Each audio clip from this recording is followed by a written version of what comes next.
ಲಾಠಿ charge ಆಗಿ ನಮ್ಮನ್ನ ಸಾಯಿಸಲೇ ಬಂದವರು ಸಮೇತ ಖಂಡಿತವಾಗಿ ನಾವು ಇಲ್ಲಿಂದ ಹೋಗುವುದಿಲ್ಲ. ನಮ್ಮ ಬೇಡಿಕೆಯನ್ನು ಈಡೇರಿಸಿದಂತ ಸರ್ಕಾರಕ್ಕೆ ನಾವು ಧಿಕ್ಕರನ್ನು ಹೇಳಬೇಕು. ಯಾವುದೇ ಕಾರಣಕ್ಕೂ ಇಲ್ಲಿರೋರು ಜನಗಳಿಂದ ಯಾವುದೇ ಒಂದು ಓಟು ಹೊರಗಡೆ ಹೋಗೋದಿಲ್ಲ. ಬಾಡಿಗೆ ಮನೇಲಿದ್ದೀನಿ. ಬಾಡಿಗೆ ಮನೇಲಿ 2,500 ರೂಪಾಯಿ ಬಾಡಿಗೆ ಕಟ್ಟಬೇಕು.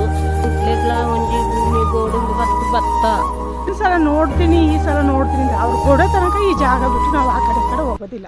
ಓಟು ತಗೊಂಡು ಹೋಗ್ತಾರೆ, ಬಂದು ಸಹಾಯ ಮಾಡ್ತಾರಂತ ನಾವು ಜ್ಞಾನ ಮಾಡಿ ಇಲ್ಲಿ ಕೂತಿದ್ದೀವಿ.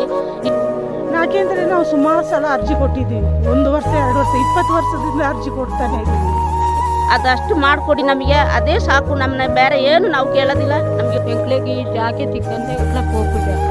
ಆದ್ರೆ ಅವರು ಎಲೆಕ್ಷನ್ ಟೈಮಲ್ಲಿ ಮಾತ್ರ ನಮ್ಮ ಬಾಗಿಲ ಹತ್ರ ಬರ್ತಾರೆ.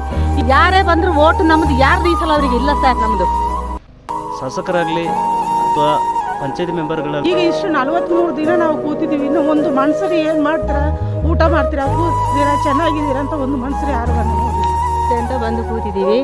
ನಮ್ಮನ್ನ ಬಂದು ಯಾರೂ ನೋಡಿಲ್ಲ ಇಷ್ಟವರೆಗೂ.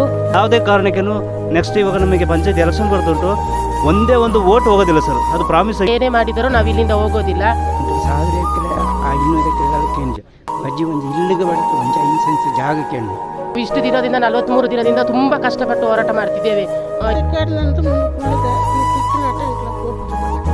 ಫುಲ್ಯಾರು ನಿಲಕೆಣ್ಣು ಎಂಕ್ಳಿಗೆ ವಾಸ ಇಪ್ಪಿರಬೇಡ. ಇಷ್ಟವರೆಗೂ ಅರ್ಜಿ ಬರೆದು ಕೊಟ್ಟು ಅರ್ಜಿನಿಲ್ಲ. ಅವರು ನಮಗೆ ಸಹಾಯ ಮಾಡೋಂಗೂ ಕಾಣೋದಿಲ್ಲ. ಅದಕ್ಕಾಗಿ ನಮ್ಮ ಪಂಚಾಯತಿಂದ ಇಷ್ಟು ಜನ ಅಲ್ಲಿ ಹೋಗಿದ್ದಾರೆ, ಒಂದು ಗಳಿಗೆ ನೋಡಿ ಬರುವಂತೇಳಿ ಸಹ ಯಾರು ಬಂದಿಲ್ಲ.